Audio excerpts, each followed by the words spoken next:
Another month means another bots, and this time we have the Blazin', the Flamin', Rage of Volcano mini bots. I'll be covering all the archetypes, new and old, as well as going over the random good stuff for interesting cards at the end. So let's begin. First off, we have the BATTLIN boxers, a rank 3 and 4 centric archetype that reeks of anime effects, and what I mean by that is that they aren't all that cohesive. They do very specific things in specific situations, like Gardener banishing a BATTLIN boxer till your next standby phase, or Rabbit Puncher destroying defense position monsters, or they have restrictions where there really doesn't need to be any, like Spark can special summon itself from your hand, which is great for facilitating rank 4 plays, but you skip your battle phase. Or their counter trap, which can negate anything, but only in the battle phase. Why though? This archetype suffers from too many restrictions and not enough synergy, which makes it really slow and uncompetitive.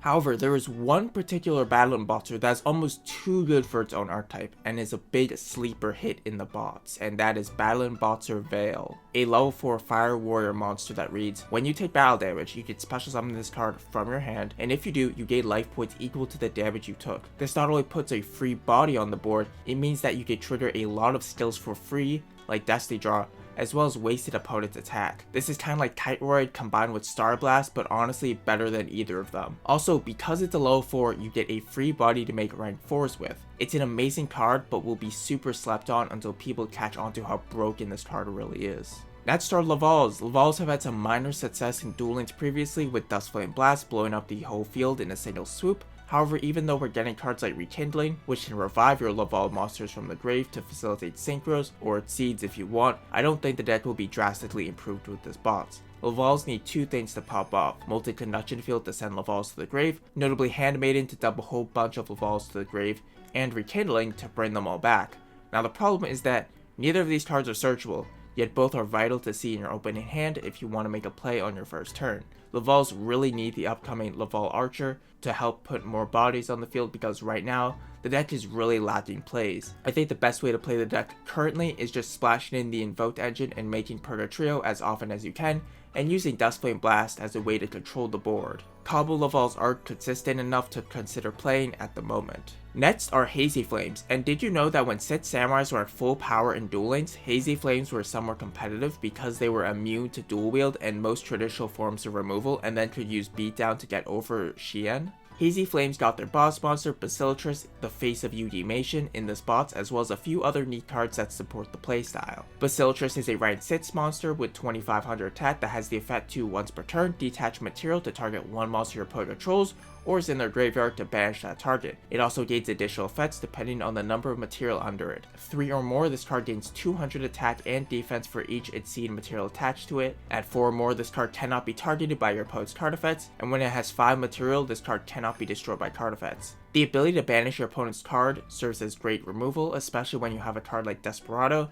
which wants to be sent to the grave to get a free search. The effects based on material are nice bonuses, but discourage you from using its best effect. In my opinion, the goal of HAZY Flames is to end the game quickly, not sit on a big boss monster, because if you want to do that, there are other strategies which do that even better. And 3500 attack is not the be all end all. Next is HYDRA, which can put free material under Basilius, helping you achieve the 5 material fantasy if that's your thing. The last notable card is HAZY Pillar, which lets you normal summon a HAZY Flame with 1 less tribute, and once per turn lets you attach a HAZY Flame from your hand or field to an Exceed monster as material. The first effect is fantastic since HAZY Flames are notorious for breaking in your hand, as you struggle to summon them with older versions using cards like Dinotherium to get free tribute fodder on the field. And the second effect is Win More, as when you get out Basilius, you should be in a good position to win the game, but it helps you establish a turn 1 5 material Basilius, which is pretty good. Similar to how Lunelight Saber Dancer can gatekeep a lot of the weaker decks that can't out a big untargetable beat stick, Basilius is basically the same thing, but requires a lot more setup and deck space to pull off,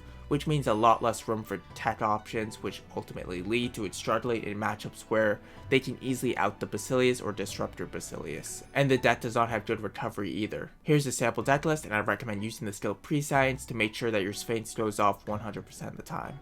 The last notable archetype is Fire Canes, which is really just a single card, ARVATA. ARVATA is absolutely insane for Fire Canes and even just fire decks in general, being able to negate a monster effect during either player's turn. It doesn't destroy that monster, but then you get to destroy a fire monster in your hand or on your field, usually your boss monster Garunix, which can wipe the field on the following turn. So that downside is really a big benefit for its synergy within the archetype. Also, when ARVATA itself is destroyed and sent to the grave, you can special summon a Fire Beast, Beast Warrior, or Winged Beast monster from your grave, then destroy it during the end phase. If your Darunids is destroyed in battle and you want to keep the Darunids popping cycle going, ARVATA's ability to revive it and then pop it lets you do just that. It's an incredible card that does so much for Fire Chains, especially in giving it a solid turn 1 play. Here's a sample deck list if you want to try it out. Finally, for some other notable cards in the bots, we have Coach Soldier WOLFBARK, which used to be incredible in Fire Fist, but we don't really have their Exceed monsters yet to fully take advantage of WOLFBARK. If I remember correctly, WOLFBARK used to be like a $100 card back when Fire Fist were meta. Man, what a throwback. If we get Fire Fist support down the line, this card might be good, but never invest in a card that might be good, because there's no certainty it'll ever be good. Just look at Dimensional Alchemist. If you're definitely going through this bots, it won't hurt to pick up a playset, but don't go through this bots just for WOLFBARK. Next is VOLCASAURUS, a rank 5 that lets you pop an opponent's monster to do some burn damage based on half their attack, but restricts you from attacking directly for the rest of the turn.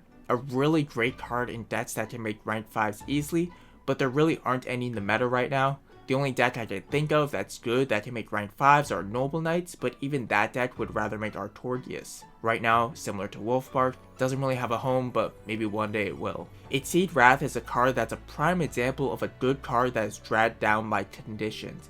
It's a continuous trap card that reads, once per turn when a level 5 or higher monster's effect is activated, except during the damage step, and you control an Exceed monster, you can discard a card to negate the effect, and if you do, destroy that monster. Let's count the conditions. Your opponent has to have a level 5 or higher monster with an effect while you control an Exceed monster, then you have to discard a card to negate that effect, but not during the damage step. While it may seem good in very niche situations and matchups, and its ability to stick on the field to get multiple uses out of it may look appealing, don't be fooled by this card. It is bad. Divine Wrath is a much more preferable card because you can negate any monster's effect at counter trap speed by discarding a card, and you don't have to control any particular monster in order to make use of it. It does so much more and isn't bottled down by having to meet all sorts of conditions to do so. Next is TIRAS, Keeper of Genesis, a rank 5 that's in a similar boat to VOLCASAURUS. It's a really good card, but there's just nowhere to play it. Finally is VYLON DESIGMA, a rank 4 that requires 3 level 4 monsters to make, and once per turn, you can detach material to equip an opponent's monster to this card, and if this card battles an opponent's monster with the same attribute as a monster equipped to DESIGMA, you get to destroy that monster at the start of the damage step. While this effect is really good, it's really heavy on what it needs to make it. 3 level 4 monsters is a lot to ask for, and while a deck like Tellers can, in theory, make it, they struggle to make their own boss monster playing through all sorts of interruptions and dealing with their own inconsistencies. It's a cool card that, when it goes off, can win you the game, but the problem is actually jumping through the hoops to get this card on the field in the first place and resolve its effect. And that'll do it for this month's bots talk. Overall, I'm pretty happy with this bots, as I think Fire Chains have a solid shot at being meta, and I think most of the other strategies are at least COD worthy, even LAVAL's, but probably not BATTLIN botsers, though it would be hyped to be proven wrong. Also, BATTLIN bots or Veil, absolutely broken, so pick up a playset if you can.